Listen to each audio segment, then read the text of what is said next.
So this chapter is packed with major events that shape the course of Israel's journey, okay? These are the events. Miriam dies. Moses sins. Edom refuses passage. And Aaron dies, okay? It's a chapter of loss, leadership, challenge, and consequences, okay? The first section of this chapter starts what right away telling that Miriam dies, which is verse 1, okay? It's right at the beginning. Miriam, Moses and Aaron's sisters, dies in Kadesh in the wilderness of Zin. She was a prophetess and a key figure during the Exodus. See Exodus chapter 15, verses 20 to 21. You can check that one out real quick, okay? Lessons from this. The lesson is, even great leaders don't escape mortality, and their passaging marks the end of an era, right? Okay, let's jump to the next section. Water from the rock. Moses disobeys. Verses 2 to 13, okay? The people complain again about lack of water. They like a lot of complain, right? God tells Moses to speak to the rock and water will come out. But Moses, frustrated, strikes the rock twice with his staff and says, "Must we bring you water out of this rock?" Verse 10, okay? Water comes, but God rebukes Moses and Aaron. "Because you did not trust me enough to honor me, you will not bring the assembly into the land." Why was this a big deal? Okay, let's check why this is such a big deal, okay? Moses disobeyed a direct command. God said, "Speak, not strike," okay? He also took credit, because he said, "Must we bring you water?" Okay? As a leader, Moses was held to a higher standard of obedience, okay? He can't disobey in any regard. Lessons, even faithful leaders are accountable. Second thing is, disobedience, even if emotionally driven, has consequences, okay? So, the next section is Edom denies passage, verses 14 to 21. Moses asks the king of Edom, descendants of Esau, he asks for permission to pass through their land.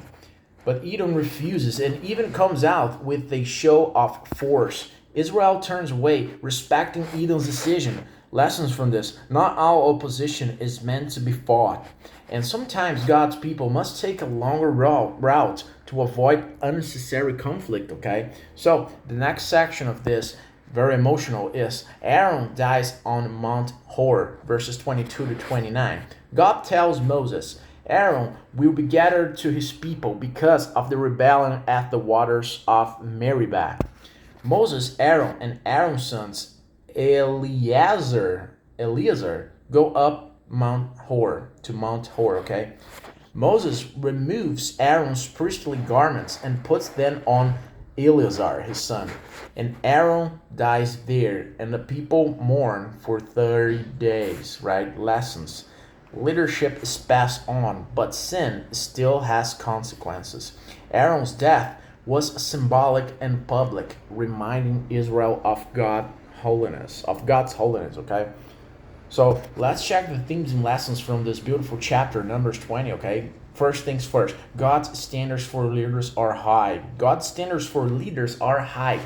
Moses and Aaron were not above the law. They were expected to model faith and obedience, okay? Second lesson here, disobedience can disqualify us from greater blessings.